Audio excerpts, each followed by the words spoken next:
more robots. I should stop watching YouTube. Okay, here we go then, more robot time. We'll start with the upgrades today, because there's only 3 of them. We'll start with an RC one. Blade Runner, which you may or may not remember, is the one with the big wheels. I am updating the weaponry, and here it is. Incomplete as yet, because I'm just waiting on one part to do that down this side as well, so this bit down this side. But once that's done, the new Blade Runner will be ready. It's got a big old axe. Looks cool. Less complicated than the old one, which is what I wanted, because the old one was ridiculous and difficult. So there's Blade Runner. Wham has had an update, quite a big update actually. While I was on holiday, I took a load of Lego with me, because I'm just... it's an issue, okay? But here is the new Wham. It has those front things that supposedly hold robots in place. I've updated the camera on it, and the hammer still comes over the top like that. I've updated the mechanism for the hammer so that it is actually me swinging the hammer over instead of me hitting a thing and it going over. I'm hoping that will combat the fact that the hammer keeps coming off. Also, it seems to be being held tighter in there than it used to be, so we'll have to wait and see. It may just be the same issue again, but there we are. It should also be easier to self-right now, hopefully. I don't know. We'll see. We'll see what happens with Wham. Third one, and the last one that was an upgrade. Do you guys remember one of my very early videos for Robot Wars on this channel was me building a flipper bot, and then I asked you for names for what it could be? Well, it turns out it was Bulldog Breed. And here is Bulldog Breed. Yes, it is that robot from all that time ago, and I've only just updated it to be Bulldog Breed, because I was watching Robot Wars Series 4 and Bulldog Breed looked like this, so I'm going with it. It's sort of a weird combination of all of them. It's a massive version of Bulldog Breed. I've updated the bottom of it because the wheels just didn't work, so I've done that, which is a couple of bits of card, slightly bent and glued, with duct tape over the top of them, so it gives it a little bit of lift. And I've redone almost everything actually. I've paint penned over the back. I've actually put brand new sides on it so it neatens it up a bit. I've paint penned the bottom, haven't sorted out that bit yet. New front wedge and new design on here. Still operates like that. I've also put duct tape in there and my usual 2p coin, which weighs down the flipper, so that it can close each time instead of it just being up all the time. So that's that. Right, on to builds. I'm going to try and do them in order. So this will be interesting. First of all, an RC build that I did near the end of January, start of February, is the new Deer Tour from the World Series, and this is based on Orange Dose Overjuice's build with a few of my own little tweaks in there. So I've used Lego for the eyebrows and eyes. I've also used Lego wheels, which means I've kept the whole side thing open like the actual one. So yeah, Lego wheels attached, all open up, and yeah, this is the new Deer Tour, and I'm hoping at some point to send it over to Anthony Murney, or Anthony Murney. I don't know how you pronounce that name. Please correct me if you're watching this. I imagine you might, so please do correct me. Tell me which one it is. Yeah, this is a new build. Cool. You want to see the spinner in action? You probably do want to see the spinner in action. It is fierce. I've updated the remote control as well. So I've taken off the button that used to operate the flipper. As you can see, it's just a black dot, and you can't get to it unless you've got something pointy. So it's only got the one, and it spins up. And it spins up quite a lot. Because I've removed a lot of the weight, it also means it's quite fast. Something else I did that Orange Dose Overjuice didn't think to do, but was told by Stephen McCullough in the comments, oh yeah, I forgot that spins down, is to swap the drive motors over. That was harder than it first seemed. The wires are longer for one side than they are for the other, which means one side is really quite stretched and the other side is sort of coiled up a bit because it's not as far to go. So yeah, that was an interesting thing to do.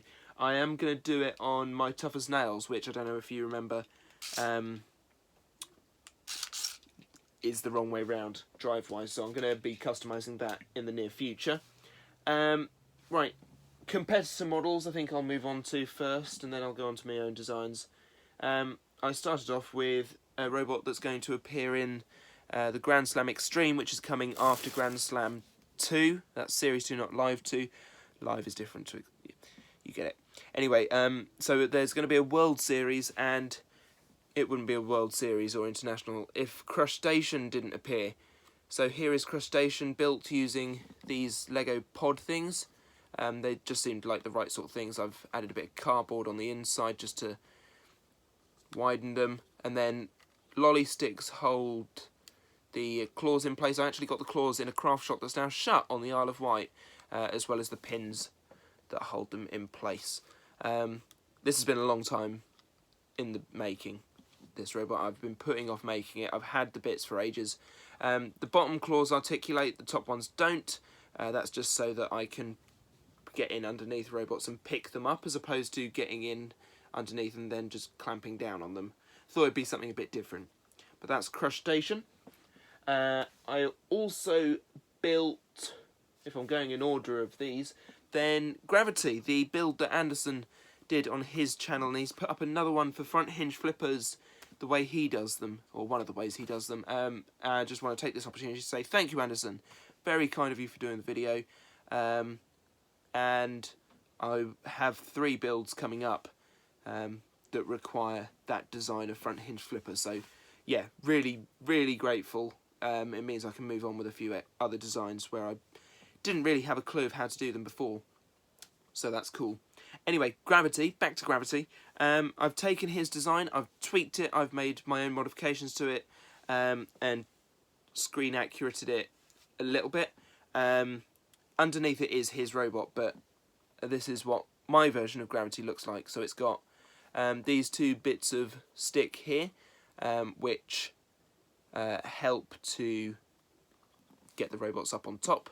It means it just doesn't have a wedge at the front and then it goes down again. It all sort of flows a bit nicer than that now. Trying to use words. I've used clear plastic on the top. I don't know if you can see that, but that means you can see the insides. I've done my usual tape thing. Instead of putting a CO2 bottle in here, I went with Wham bungee cords just for giggles. I've actually got the CO2 gas there and another pipe there, and I've Lego wheelsed it because that's the things I do, because obviously I like making things more difficult for myself. We now go across the pond to BattleBots. I've made 2 BattleBots replicas this time because I wanted to, so there. I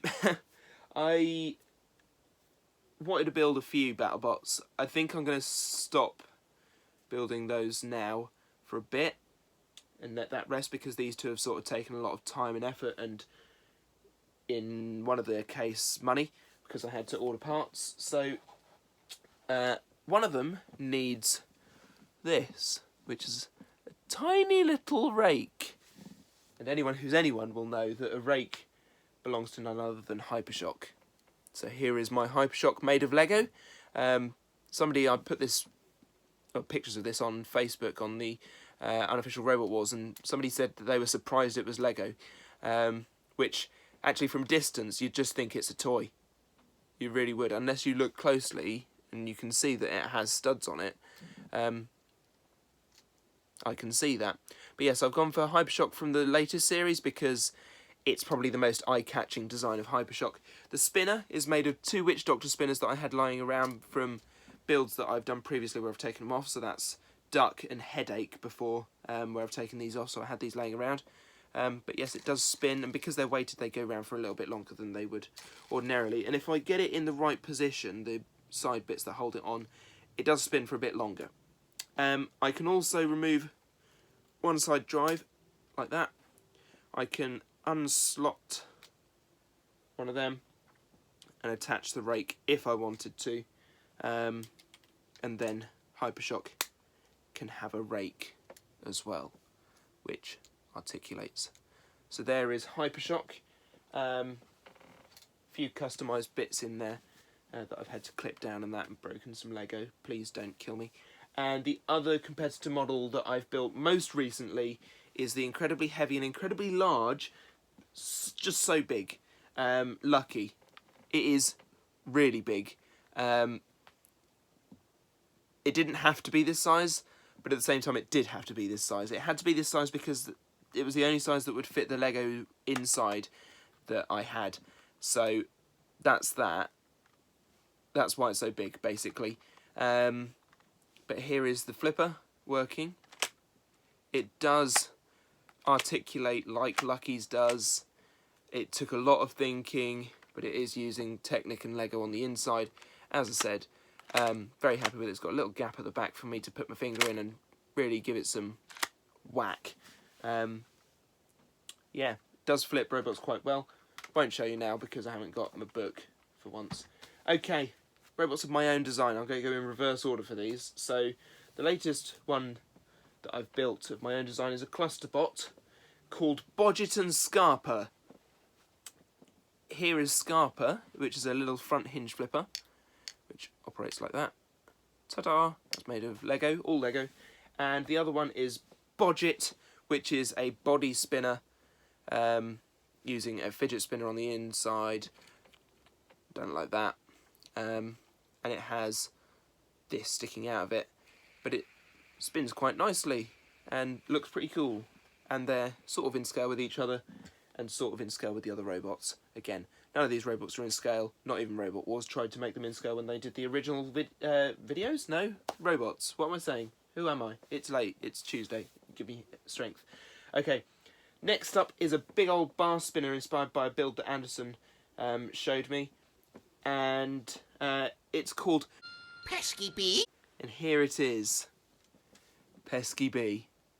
It's got angry eyes because why not? It's all stripy and it's a big old bar spinner that spins for a few seconds, got no real weight to it, and it's got that on top so I can actually move it around. That is the only reason that is there. It's got two little wedgelets on the front, which I was quite happy to do, and it's got a little sting at the back because it's a bee. It's also got a BattleBot style camera on there. Just there, look. Just there. Pleased with myself. There is Pesky Bee. I like Pesky Bee, I don't know why. Then we have... I've been watching a lot of Robot Wars Series 4, as I said. I think I said it anyway. Was it in this video? Yes, it was. Because I built Bulldog breed. A lot of the robots used to have multi-weapons, so they would have a flipper and an axe side by side. So robots like Mortis versus Getorix, or Come and Getorix afterwards. So I decided to do a take on that. Obviously, Parasite 2 is that, if you've seen Parasite 2. I think you have. But here is Firebird, which is a hammer and flipper design. So the hammer comes over like that. It is central. It might come off. It's a Series 4 build. And the flipper at the front is just a little flipper, like that. But that's Firebird, so cool, because I had a brick that had a Firebird sticker on it. Or a Phoenix, as they're actually called, but I've already got a robot called Phoenix, so Firebird it is. Lastly, we're finally at lastly, I went silly. More silly than Pesky Bee. Very silly. And here it is Slapstick. It's a big old hammer, designed with beta in mind, and then you take the concept of beta, you throw it out of the window, you bury it, and then you build this instead. This is just wacky, and quite literally, because the hammer comes all the way round to there. It's ridiculous. But that's not the most ridiculous bit, because it's got interchangeable hammers. This is the short hammer. In comparison to the long hammer, the short hammer is dwarfed. So silly. Here is the long hammer attached. Over it swings. Ridiculous. Fun. I really enjoyed building this one. I built it just after the Lego movie too, so you know. But that's not the most ridiculous. This is the most ridiculous. This flipping hammer is... God, it's shorter than the long hammer, but it's obviously bigger. It's also got a straight arm that I've reinforced. It's probably got 2 hits to it before it swings itself off. It's designed to end fights, basically. It's designed to win matches quickly. So it swings over like that. And already it's getting quite loose because I'm not putting full power into it at the minute. If I did, not even that was full power. Full pelt. Oh, it stayed on. Hey, got a bit more faith in myself. Oh no, don't, it's coming apart. Anyway, so that's Slapstick. I built a lot of hammers this month. That's why this one's called Hammer Time. And it'll probably be a picture of Slapstick on the cover. So, there we are. Those are your more robots for now. I'm not going to say this month because I can't promise every month. I did it last month. No, I didn't. I did it in January and then I forgot in February because I was building these. I'll try and get at least 10 done for these, so there we are. More robots. You've had them now. Shh. See you soon for, well, I'm doing the news every week, so you'll see me for that. There's some cool news coming this Sunday and every Sunday until I reach a point where I burn out. Coming soon. Bye!